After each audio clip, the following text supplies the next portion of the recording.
मिर्चपुर गांव में वाल्मीकि समुदाय के करीब 300 घर थे। वे लोग पास के तालाब में मछली पकड़ते, साफ सफाई का काम करते और गांव के जाट जमींदारों के खेतों में मजदूरी करते थे। वाल्मीकि बिरादरी के करण सिंह स्थानीय फूलन देवी मंदिर में सालाना उत्सव करवाते थे, जिसमें पूरे हरियाणा के लोग शामिल होने आते थे। मार्च 2010 में उत्सव शुरू हुआ तो जाटों ने वाल्मीकि महिलाओं के साथ छेड़छाड़ शुरू कर दी। यहाँ से तनाव बनने लगा था। मिर्चपुर कॉन्क्रीट कास्ट वायलेंस इस हरियाणा नाम की किताब में मिर्चपुर कांड से जुड़ी हुई सभी कानूनी दस्तावेज संकलित किए गए हैं। सुप्रीम कोर्ट में दायर वाल्मीकियों की याचिका के मुताबिक तारीख थी 19 अप्रैल 2010। रात के करीब 8 बजे का वक्त था। जाटों ने 5 लड़के नशे में धुत मिर्चपुर वाल्मीकि बस्ती से गुजर रहे थे। तभी वहां की एक फीमेल डॉग रूबी उन पर भौंकने लगी।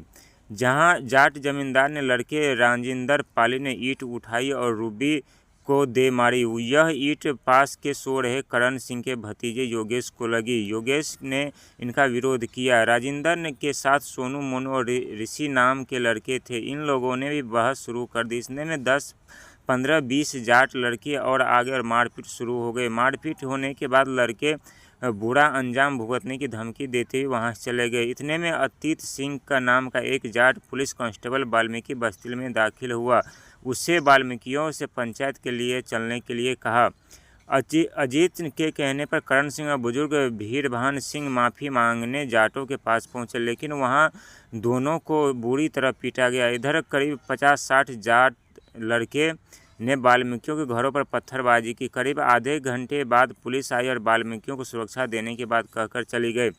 मिर्चपुर गांव नारनौद पुलिस स्टेशन की सीमा में आता है। नारनौद थाने के एसएचओ विनोद कुमार काजल मिर्चपुर के एक जाट के करीबी थे, इसलिए बात इतने भी खत्म नहीं हुई। अगले दिन यानी 20 अप्रैल को जाट समुदाय के लोग बड़ी तादाद में गांव में इकट्ठा हुए। दलितों को उनके घर जलाने की धमकी दी। इसी बीच खबर फैलाई गई कि वाल्मीकियों ने एक जाट लड़के पर हमला कर दिया। इस दिन उससे ज़्यादा कुछ नहीं हुआ, लेकिन जो होना था उसकी तैयारी चल रही थी। 21 अप्रैल के सुबह 7 बजे वाल्मीकि समुदाय के गुलाब सिंह को जाटों ने के मोहल्ले से में पकड़कर मारा पीटा गया। जैसे तैसे गुलाब सिंह बचकर वहां से निकला और वाल्मीकि मोहल्ले में आकर चेतावनी दी कि आज कोई बड़ी अनहोनी हो सकती है। डरे समय वाल्मीकियों ने पुलिस से मदद की गुहार लगाई। थाने के एसएचओ विनोद ने 4 कांस्टेबल मिर्चपुर भेज दिए।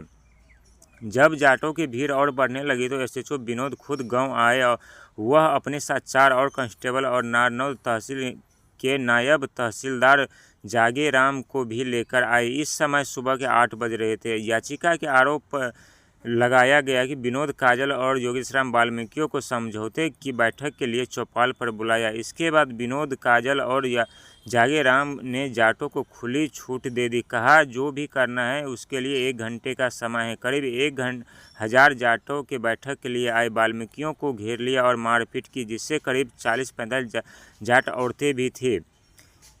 एक दलित महिला ने पत्रकारों को बताया कि सबसे पहले उन्हें सरकार से मिले हमारे पानी के टैंक तोड़ दिए ताकि हम आग न बुझा सके।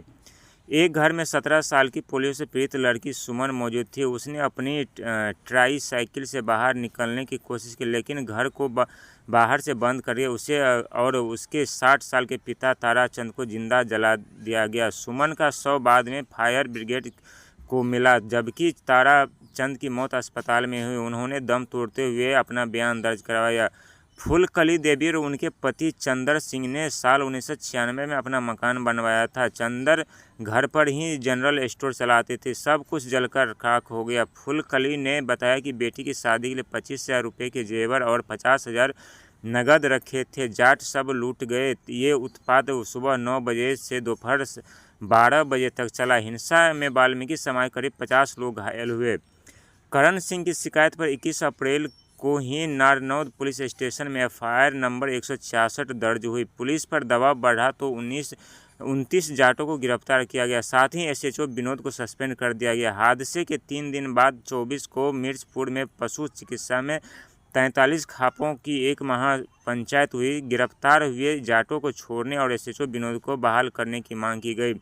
वाल्मीकि समुदाय ने कलेक्टर ऑफिस पर धरना देकर उन्हें दूसरी जगह रहने की मांग की। 3 दिन में मिर्जपुर गांव में करीब 1 दर्जन वाल्मीकि परिवारों ने गांव छोड़ दिया था। हरियाणा सरकार ने ऐलान किया कि मृतक ताराचंद के तीनों बेटों को सरकारी नौकरी और 25 लाख मुआवजा दिया जाएगा। सुमन के एक भाई को नौकरी का ज्वाइन लेटर और उनकी मां को 16 लाख रुपए का चेक दिया गया। इधर मिर्चपुर के जाट खाप पंचायत बुलाकर वाल्मीकियों को धमकियां दे रहे थे और उन पर शिकायत वापस लेने का दबाव बना रहे थे। आखिरकार करीब 150 दलित भागकर दिल्ली आ गए। इन लोगों ने दिल्ली में कनॉट प्लेस के पास एक वाल्मीकि मंदिर में शरण ली। घटना के बाद मिर्चपुर में सीआरपीएफ में 75 जवान तैनात किए गए। ये दिसंबर 2016 तक गाँव में रहे। इसके बाद जब हालात कुछ सामान्य हुए तो जिम्मेदारी या अस्थायी पुलिस को दे दी गई। मिर्चपुर कांड के समय हरियाणा में भूपेंद्र सिंह हुड्डा नेतृत्व वाली कांग्रेस सरकार थी। वरिष्ठ पत्रकार मनोज ठाकुर कहते हैं, दलितों के खिलाफ मिर्चपुर जैसी हिंसा के मामले में पहले भी हुए थे, लेकिन 3 वजहों से इस मामले को तूल पकड़ा। पहली वजह वेदपाल तंवर राजपूत नेता थे। उन्होंने शुरुआत में मानवीय नजरियों से वाल्मीकियों को शरण दी। बाद में उन्हें इसमें राजनीतिक फायदा नजर आने लगा, इसलिए वह इसे दूसरे मामले में बेहद सक्रिय रहे। बाद में उन्होंने विधानसभा चुनाव भी लड़ा लेकिन हार गए। दूसरी वजह थी कि उस समय मीडिया ने अच्छी भूमिका निभाई, जिसके चलते दिल्ली तक मामला गर्म हो गया। तीसरी वजह यह थी कि हरियाणा कांग्रेस के कई नेता हुड्डा के खिलाफ थे। कुमारी शैलजा जैसे कई नेता ने इस मामले में खुलकर बयान दिए।